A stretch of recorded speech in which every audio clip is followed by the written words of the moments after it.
Halo anak-anak, selamat pagi, good morning, baik. Kali ini kita akan belajar bahasa Indonesia masih dengan Bu Yanti ya.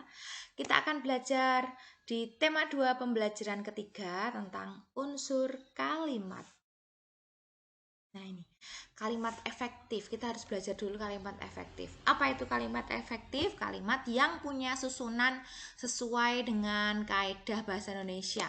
Nah, kaidah bahasa Indonesia ini ada dalam PUEBI. PUEBI itu apa? Pedoman umum ejaan bahasa Indonesia dan harus menggunakan kata-kata yang sesuai, tidak boleh waton gitu ya.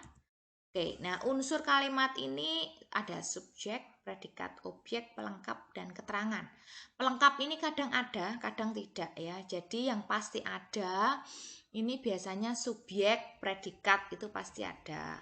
Objek ya kadang-kadang ada objeknya, kadang enggak. Nah tergantung kalimatnya kan. Tapi yang jelas harus ada subjek dan predikat. Oke. Nah, kita belajar subjek dulu ya. Subjek itu apa sih? Subjek itu bagian kalimat yang menandai apa yang dinyatakan oleh penulis. Subjek ini biasanya kata benda, bisa frase kata benda atau kata kerja. Misalnya, tuh lihat contohnya. Andi sedang bersepeda. Andi itu kan kata benda. Andi itu sebagai subjeknya. Gampang kan? Pacar Andi manis.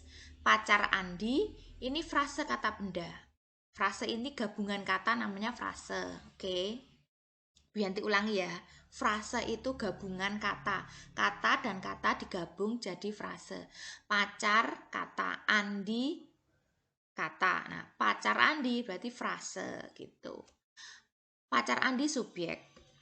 Bersepeda. Bersepeda itu subjek karena subjek kata kerja ya. Karena ini bersepeda itu kata kerja maka menjadi subjek. Bersepeda hobi Andi gitu. Ciri-ciri subjek. Nah ini jawaban atas pertanyaan apa dan siapa.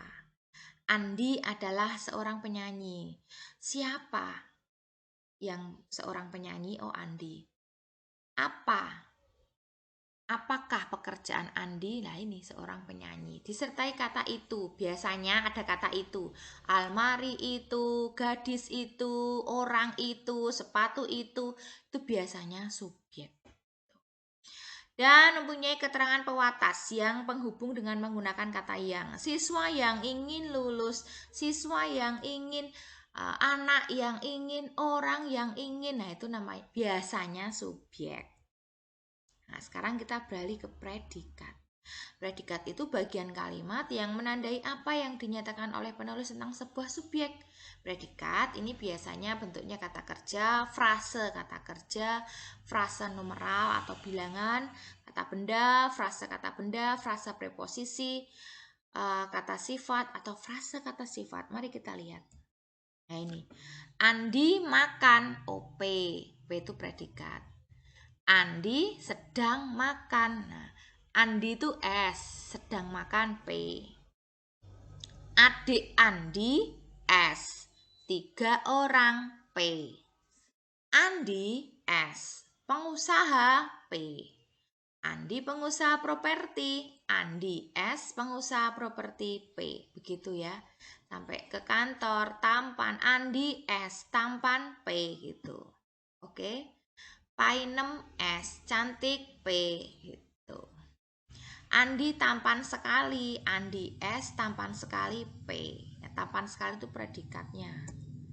Nah, kemudian ciri-ciri predikat apa? Ya, jawaban atas pertanyaan mengapa dan bagaimana. Biasanya berupa ada kata adalah, ialah itu masuk predikat. Disertai oleh kata tidak. Dan disertai kata-kata aspek atau modalitas seperti telah, sudah, sedang, belum, akan, ingin, hendak, mau gitu. Biasanya begitu. Sekarang objek. Nah ini, objek ialah suatu bagian kalimat yang melengkapi sebuah kata kerja. Objek bisa berbentuk sebuah kata benda, frase kata benda. Nah, bagian ini terletak setelah predikat. Objek ini terletak setelah predikat ya. Setelah predikat. Contohnya, Jungkok menyayangi Carolina. Nah, Carolinanya objek. Jungkok apa jungkok? Jungkok subjek. Menyayangi predikat. Carolina objek. Suga memasukkan bukunya ke dalam tas. Suga S memasukkan P bukunya ke dalam tas O. Jimin memerankan sang pangeran. Jimin S memerankan P sang pangeran O. Nah, ciri-ciri objek ini langsung di belakang predikat. Ya, biasanya letaknya di belakang P. Dapat menjadi subjek kalimat pasif, tidak didahului preposisi. Preposisi itu kata depan, ya nggak boleh didahului. Terus didahului kata bahwa, biasanya ada bahwanya. Nah, sekarang pelengkap. Pelengkap ini adalah komplement atau sering disamakan dengan objek, tapi beda ya. Kalau pelengkap ini tidak bisa jadi subjek. Kalau objek bisa, dibalik itu dia bisa jadi objek. Andi makan roti, SPO. Nah, roti dimakan Andi. Tadi rotinya kan jadi, rotinya tadi kan objek. Kalau dibalik roti dimakan Andi, roti S dimakan P, Andi menjadi O. Nah, kalau pelengkap ini nggak bisa dibalik ya. Pelengkap mengikuti suatu predikat yang berimbuhan ber, ter, beran, berkan, dan kata-kata khusus. Kita lihat. Nah, contohnya gini. Agil bertubuh kekar. Agil S bertubuh P, kekar pelengkap. Pel itu pelengkap. Agil bercucuran keringat. Agil S bercucuran P, keringat pelengkap. Keringat itu objek bubukan. Keringat itu pelengkapnya. Kamar Agil berhiaskan lampu warna-warni. Nah, kamar Agil S berhiaskan P, lampu warna-warni P. Keputusan hakim berdasarkan hukum. Keputusan hakim S berdasarkan P, hukum pelengkap. Agil menjadi manajer. Agil S menjadi P, manajer pelengkap. Gitu. Nah, ciri-ciri pelengkap dia ada di belakang predikat. Terus dia tidak bisa menjadi subjek. Nah itu, kalau objek dia bisa jadi subjek. Nih kalau pelengkap nggak bisa jadi objek. Tuh. Keterangan sekarang. Keterangan menjelaskan bagaimana, di mana, kapan peristiwa yang dinyatakan dalam kalimat. Keterangan dalam kalimat berfungsi sebagai penambah atau pelengkap saja. Biasanya diletakkan di depan, boleh di depan, boleh di belakang. Oke. Nah, ini ada macam-macam keterangan anak-anak. Ada keterangan waktu, keterangan tempat, keterangan alat, keterangan cara, keterangan tujuan, keterangan penyerta. Nah, ada macam-macam keterangan. Dan Bu Yanti berikan contoh-contohnya di situ ya. Silahkan dibaca ya. Oke. Nah, keterangan boleh diletakkan di awal, Bu. Boleh. Asal ditambahi tanda baca koma ya. Contoh, pada hari Senin, koma, nah, keterangan waktu itu.